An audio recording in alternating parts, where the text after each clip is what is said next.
बहुत दिन का इंतजार का बाद बड़ौदा में कल बारिश हुआ।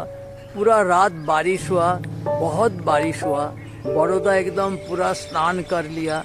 मॉर्निंग में बड़ौदा हंस रहे, उसका ही एक झलक।